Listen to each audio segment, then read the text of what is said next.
dapat bekerja maksimal,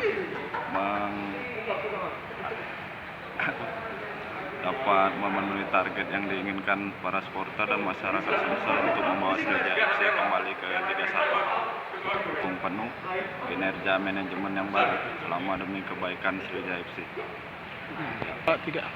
Harapannya semoga dapat bekerja sama manajemen antar supporter, menjalin hubungan yang baik, kekeluargaan antar supporter dan pemain dan juga manajemen. Untuk perdamaian, kita sangat mendukung perdamaian yang terjadi. Ya mungkin itu baik dari kami.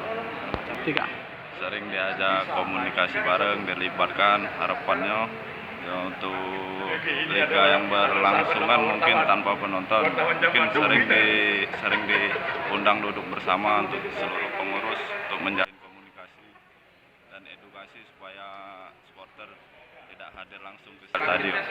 Oke.